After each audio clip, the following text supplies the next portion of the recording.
Bonjour à toutes et à tous, merci d'être au rendez-vous de ce Jeu C'était Podcast. Je viens d'arriver à Marrakech cette nuit et grâce à mes précieuses connaissances dans le monde du tennis, eh bien, j'ai l'immense honneur d'accueillir à mon micro Alexandre Müller, ce joueur français que vous voyez partout depuis le début de l'année. Il est tête de série numéro 3 de ce tournoi ATP 250 de Marrakech. Il est le 4e meilleur joueur français et il connaît une ascension fulgurante depuis quelques mois. À 28 ans, il a fait son entrée dans le top 50 mondial et est aujourd'hui 41e joueur à l'ATP. Bonjour Alexandre. Bonjour. Merci beaucoup d'avoir accepté mon invitation. Avec plaisir. Alors que tu ne me connais pas, tu ne m'as jamais vu et on est là, on est bien au bord de la piscine à Marrakech. Il fait beau, on est au bord de la piscine, tout est bien pour commencer un super podcast, je pense. Voilà, ça fait du bien d'être dans des tournois comme ça. Enfin, vous êtes tout le temps dans des tournois où il fait beau, il y a des palmiers généralement. C'est vrai que plus on monte au classement, plus on a la chance de faire des beaux tournois. Là, je restais sur une belle tournée sud-américaine, puis après Indian Wells, Punta Cana, Miami, donc que des beaux endroits. Et là, j'enchaîne avec Marrakech, un tournoi que j'adore. Qui dépaysage un petit peu, le paysage est super, donc voilà. Ouais, un tournoi que tu adores parce que tu as déjà brillé, tu as été en finale ici en 2023, tu avais été battu par Kerbales Baena. Exactement, j'avais fait finale il y a 2 ans, l'année dernière défaite au premier tour, donc j'espère cette année renouer avec la victoire et des victoires pour aller le plus loin possible. Et il est de nouveau là, le Kerbales Baena. il lâche rien, je crois qu'il aime bien Marrakech aussi, donc voilà, je crois que tu m'as dit tout à l'heure qu'on n'était pas dans la même partie de tableau, non. Donc si je loue cette année c'est bien, ça veut dire qu'on est tous les deux en finale, c'est ce que j'espère. Alors ce tournoi ici au Maroc, tu disais donc c'est pas le début de ta saison sur terre battue? Pour moi cette année c'est pas le début parce que j'ai déjà fait 3 tournois sur terre battue contrairement aux années précédentes. Donc voilà, j'arrive avec un peu plus de jeu sur terre battue, un peu plus de confiance sûrement parce que d'habitude j'arrive après de longs mois sans jouer sur cette surface. Donc voilà. On verra bien ce que ça donne, mais c'est vrai que ça, par rapport à d'habitude, ça change un petit peu de niveau de ma programmation.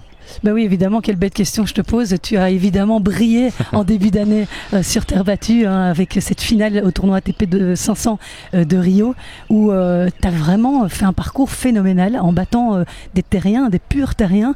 Il y a Fonseca déjà au premier tour, le Brésilien, puis tu as battu Etcheverry, Cerundolo en quart de finale. Il faut quand même se le coltiner, l'Argentin, très fort sur cette surface. Komessana, pur terrien aussi, en demi-finale.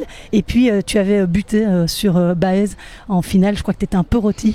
Ouais, il était un peu plus frais que moi sur ce match-là, mais ça restait quand même une super semaine. Voilà, comme tu dis, j'ai battu que des purs terriens. C'est plutôt des styles de jeu qui me convient un peu plus sur terre battue.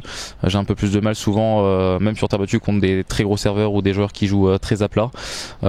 Donc voilà, c'était des styles de jeu qui me convenaient bien, même si c'était très dur physiquement aussi. À Rio, il fait très humide, très chaud.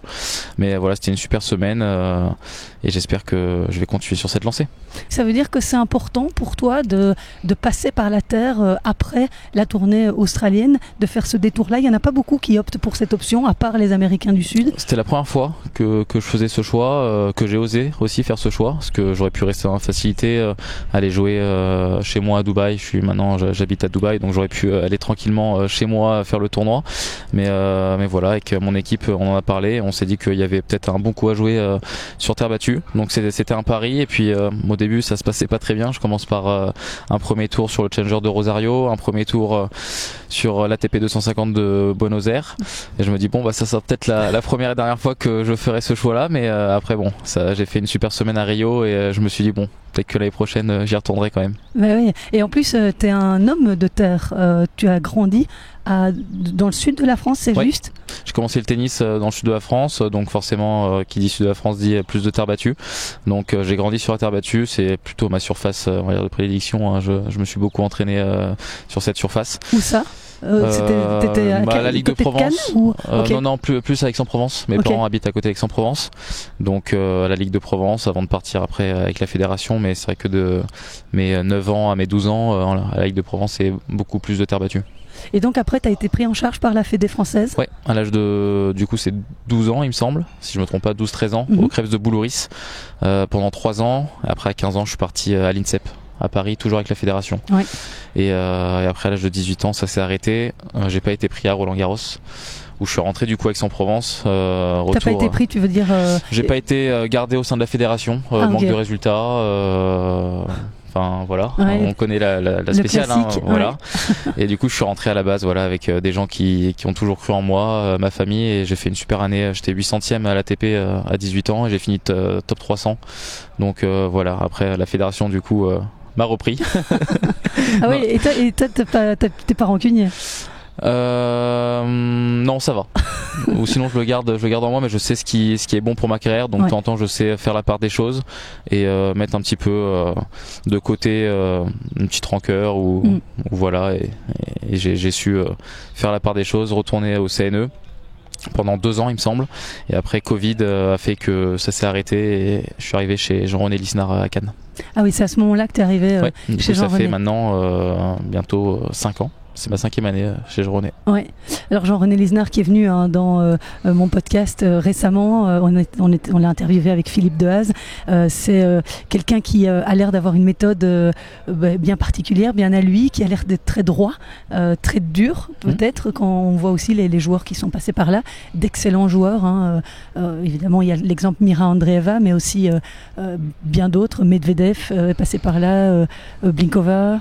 Gracheva. Maintenant, il y a la petite jeune Fruhvirtova est passée par là aussi. Moi, je connais pas tous les noms. En plus, c'est des noms russes, donc j'ai du mal à tout retenir. Mais en tout cas, il y a énormément de joueurs et joueuses qui sont passés par là. Beaucoup de Russes. Je crois que depuis que Daniil a explosé, forcément.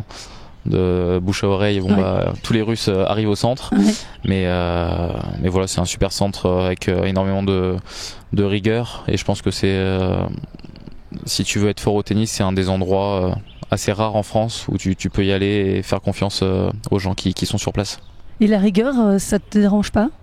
Ça me dérange pas à partir du moment où je sais ce que je veux faire dans le tennis et où je veux aller. Je pense que sans rigueur, en tout cas moi avec mon style de tennis, mon jeu, mon physique, j'ai besoin de rigueur pour essayer d'atteindre mes objectifs.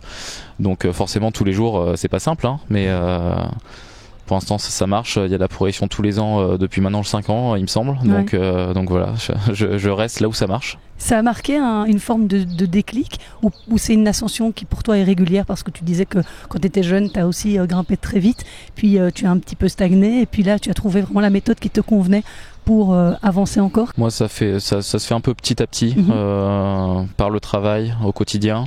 Voilà, forcément après de temps en temps il y a de la prise en maturité avec l'âge, quelques victoires qui font des prises de conscience où je me dis bon, cette victoire-là, ça me prouve que je peux battre des très bons joueurs, comme par exemple l'année dernière Rublev à Rome. C'était une victoire, une super victoire pour moi, où je me suis dit tiens, une première victoire dans le top 10, ça veut dire que j'en suis capable.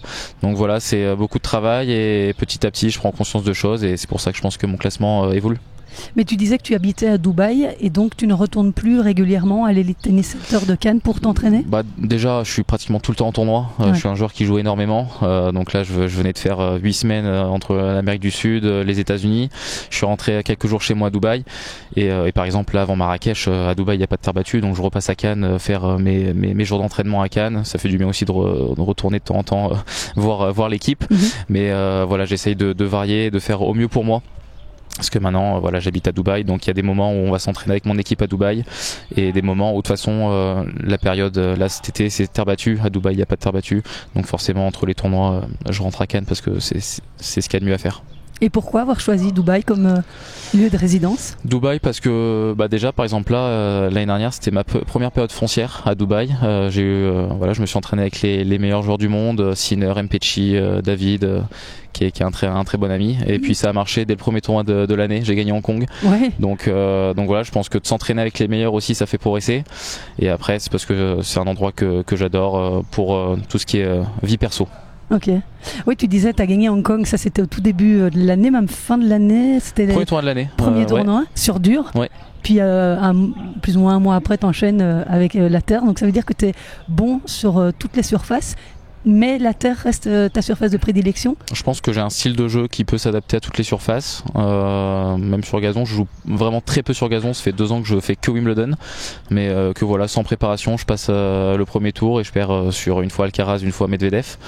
Il y a voilà. mieux comme tirage. Ouais, il y avait un peu mieux. J'ai fait un bon match contre Daniil, j'ai eu 2 balles de 7-0. Ouais. Dommage, on sait jamais ce que ça peut donner si je tourne à 2-7-0. Ouais.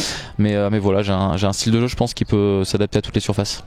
Et tu parlais de Daniil tout à l'heure, c'est quelqu'un que tu as beaucoup fréquenté au centre, qui t'inspire ou pas forcément? Moi, quand je suis arrivé au centre, j'ai fait que 2-3 entraînements avec lui, et puis après c'est le moment où il est parti du centre, donc je l'ai pas beaucoup fréquenté. Au niveau de ton planning, tu disais que tu jouais énormément. C'est une volonté de ta part de ne pas alléger ton calendrier, ou maintenant que tu es passé dans le top 40 bientôt mondial, tu vas devoir penser à aménager un peu mieux? Cette année, je vais alléger un petit peu. Par exemple, entre les Master 1000 cet été de Rome, Madrid, il y a des challengers comme Aix-en-Provence que d'habitude je faisais si ça se passait mal sur ces tournois-là. Là, je vais pas m'inscrire. Ça sera des plages d'entraînement si jamais je perds assez tôt dans les tournois de Madrid et de Rome. Ouais. Mais sinon, je suis quelqu'un qui aime bien avoir du rythme, des matchs derrière moi. Donc voilà, je me sens mieux en enchaînant les tournois que en m'entraînant, même si de temps en temps il faut. Mais c'est vrai que je me sens bien quand j'enchaîne les tournois. On en a beaucoup parlé, je ne sais pas si c'est les médias qui aiment bien mettre ça un petit peu en avant, parce que Jean-René avait l'air de dire que c'était pas spécialement une énorme faiblesse pour toi, donc là, tu as la maladie de Crohn, bon, tout le monde en a entendu parler. À quel point cette maladie t'handicape dans ta vie de joueur professionnel? Avec cette maladie, c'est vraiment les montagnes russes. Voilà, il y a des périodes où je me sens bien, d'autres où d'un seul coup je vais aller moins bien. C'est une maladie qui sera toute ma vie avec moi, donc j'essaie de gérer avec. Là où ça m'handicape, c'est forcément avant un match, je vais énormément de fois aux toilettes, donc j'arrive sur le terrain un peu diminué, et pendant le match, j'ai énormément de mal à m'hydrater. Donc voilà, un peu les 2 gros points qui font que cette maladie me diminue un peu, en tout cas au niveau de l'énergie pour le tennis. Pourquoi? Parce que tu ne peux pas t'hydrater pendant le match? Je pourrais, sauf que dès que j'enchaîne plus de 3 gorgées, je digère pas en fait, j'ai des remontées, donc c'est très compliqué. On essaie de trouver des solutions au fil des années. Donc voilà, là je viens tout juste de commencer tout ce qui est boissons d'effort, de récup. Avant j'étais calo, parce que je trouvais que je digérais mal toutes ces boissons là. Là on a trouvé des boissons où ça va. Donc voilà, c'est une première étape, et après j'essaie de trouver des petites solutions qui vont m'aider. Oui, Jean-René, il est un peu dur quand il dit que ça ne t'handicape pas tant que ça. À t'entendre, ça a l'air quand même d'être... on parle beaucoup d'handicap invisible. Quand je parle avec des gens qui ont cette maladie, avec des associations... je reçois énormément de messages moi sur les réseaux de gens qui ont cette maladie. Je pense que j'ai la chance d'être à un grade assez inférieur. Il y a des gens qui ne sortent pas de chez eux avec cette maladie, qui ont peur de faire du sport, etc. Je pense que voilà, j'ai la chance que ma maladie aille plutôt bien. Je pense que le sport fait aussi que, on le dit toujours, le sport est important pour la santé, donc je pense que c'est vraiment le cas pour moi. Mais voilà, quand JR dit ça, je suis pas spécialement d'accord avec lui. Non, il me semblait bien, je voulais vérifier, tu vois. Je suis journaliste, donc je vais aux sources et je demande un petit peu... Ça, c'est le côté dur de JR, ça. Oui, je me suis bien dit qu'il devait y avoir quelque chose là-bas derrière. Mais est-ce que c'est pas justement cette rigueur que tu t'imposes par rapport à cette maladie qui te permet finalement de faire d'aussi bons résultats, parce que tu es obligé d'avoir une hygiène de vie impeccable, de respecter plein de choses à la lettre? Peut-être que ce ne serait pas le cas si tu n'avais pas cette maladie. Je pense que ça m'a apporté ça m'a forgé un caractère, forcément, cette maladie. Je suis passé par des étapes où c'est compliqué quand on a 13 ans et qu'on me diagnostique cette maladie, et que le professeur me dit va falloir arrêter le sport au niveau, sinon tu seras en mauvaise santé.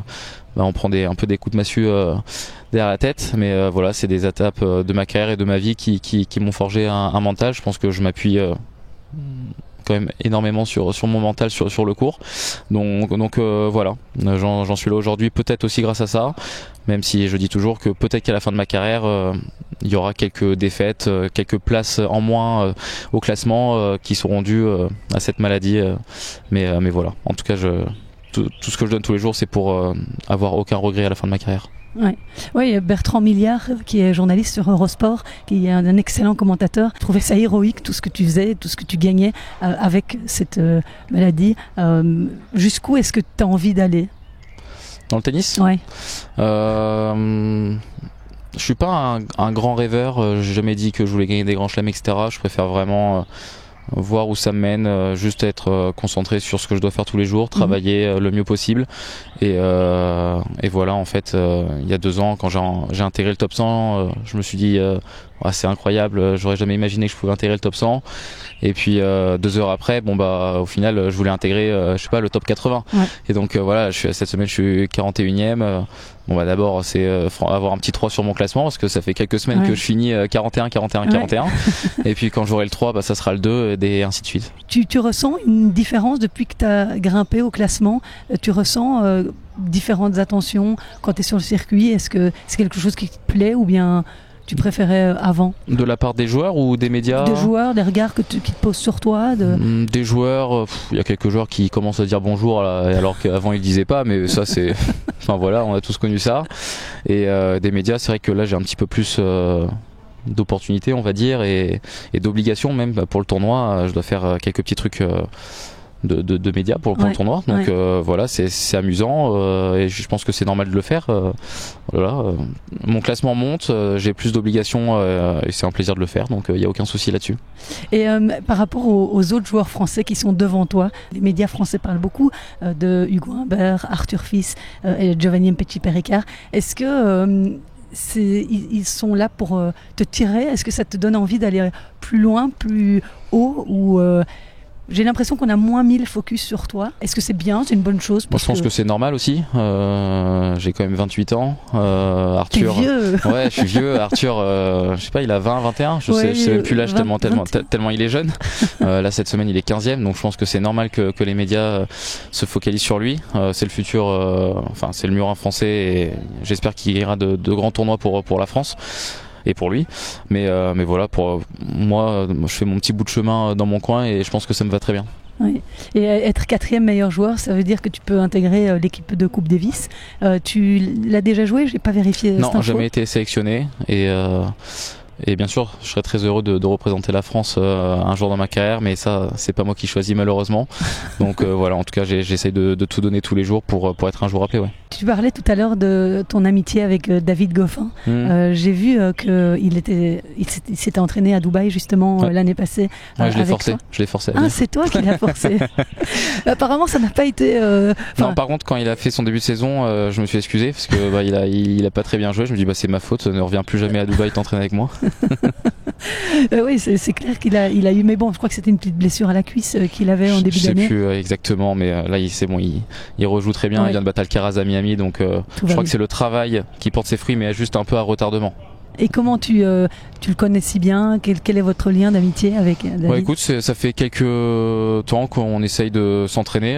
Moi, j'adore m'entraîner avec lui. J'ai jamais vu quelqu'un qui ratait aussi peu de balles sur un terrain de tennis. Donc pour moi, c'est top. Il me fait sortir de ma zone de confort. Et puis, moi, je pense que tu le connais limite tout aussi bien que moi. Hein. C'est un gars super simple, très gentil. Donc voilà, j'adore passer du temps avec lui. Je suis même le parrain spirituel de sa fille maintenant. Donc non, je rigole. Je l'ai prise une fois dans mes bras, elle s'est mise à pleurer alors que c'était la première, elle avait jamais pleuré de sa vie, mais voilà, c'est un gars super. Parfois tu vas à Monte Carlo aussi pour t'entraîner avec lui. Il y a les mouches qui nous attaquent, j'ai pas l'habitude. T'entends, on est très rarement tous les deux au même moment, que ce soit à Cannes, Monaco, Dubaï, mais on essaye, si ça peut se faire, de s'entraîner ensemble. Ouais. Mais t'étais petit quand il était au top niveau? Ah oui, en tout cas, je risquais pas de le jouer en match officiel quand il était au top, ça c'est sûr. Quand il était 7e mondial, tu devais avoir quoi Donc moi j'ai 28, je crois que la dernière fois qu'on avait parlé, il a dit qu'il avait 34 ans, il me semble, donc il a 6 ans de plus. En tout cas, ce qui est sûr, c'est que j'avais pas le classement pour pouvoir jouer avec lui, donc ça c'est pas fait. Et c'était qui tes idoles quand tu étais jeune? Est-ce que moi c'est plutôt Federer. Ouais, j'aime bien Federer.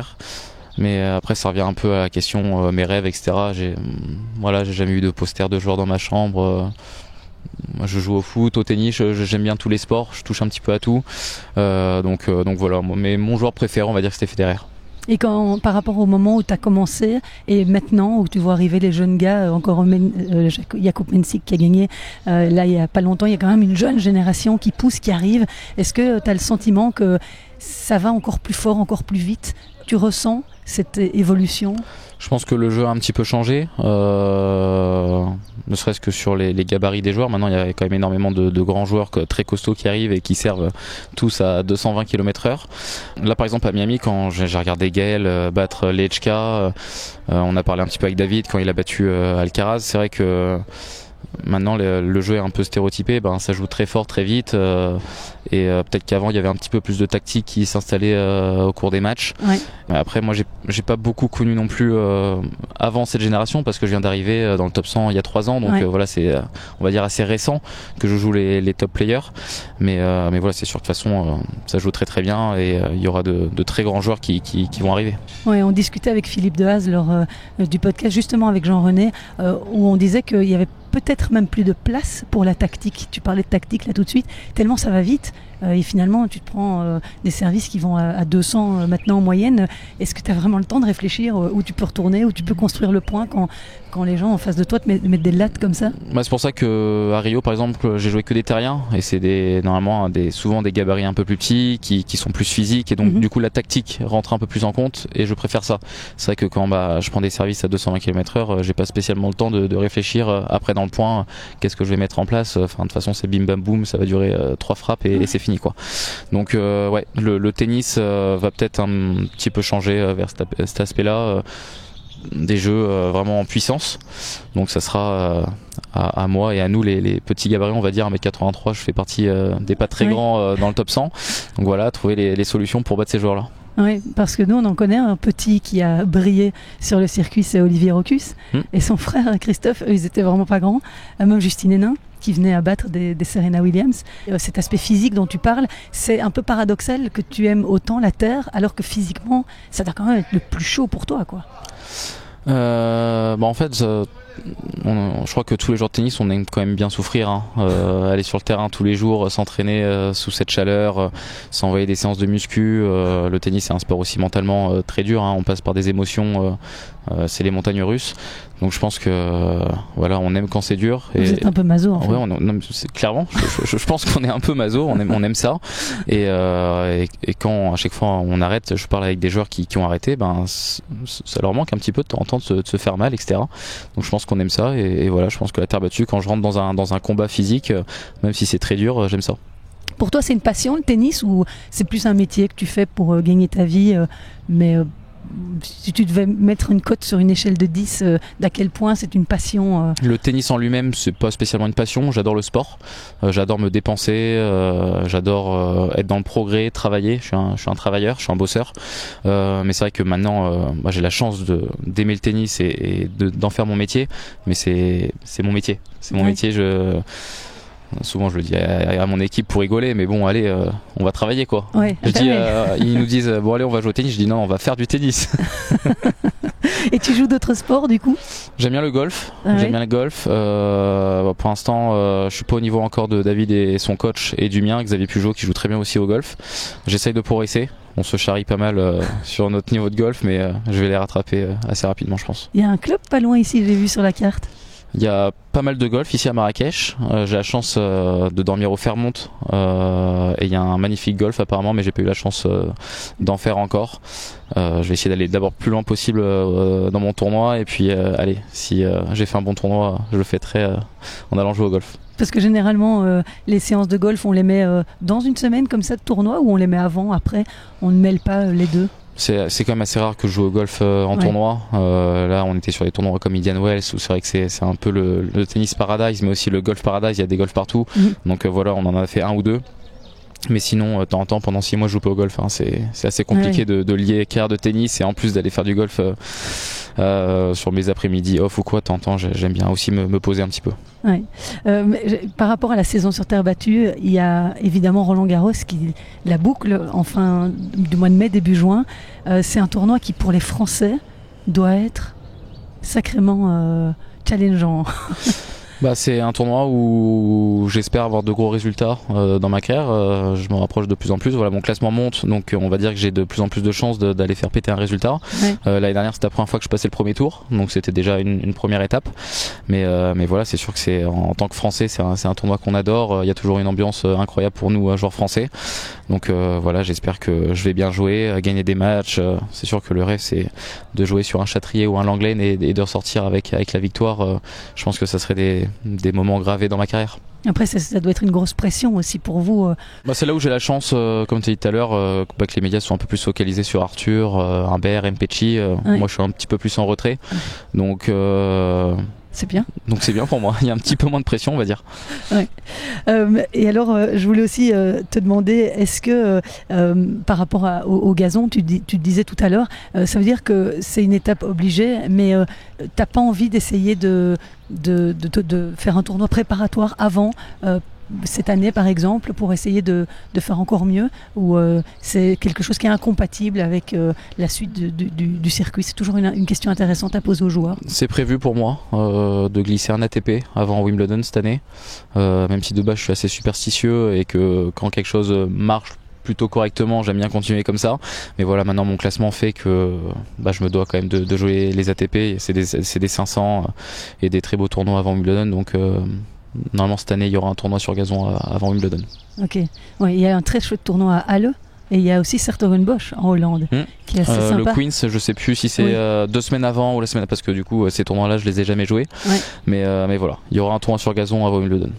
Ok, écoute, c'était intéressant de parler avec toi. Je vois que j'arrive à la demi-heure que tu m'as promise, donc et je vais pouvoir venir te voir t'entraîner. Tu t'entraînes aujourd'hui? Je m'entraîne à 14h avec Talon Griekspoor.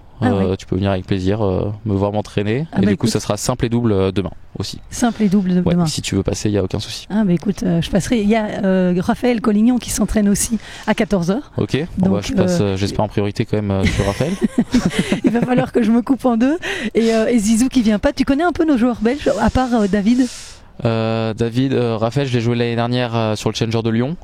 Très sympa aussi, très simple. J'ai l'impression que de toute façon tous les joueurs belges sont très sympas.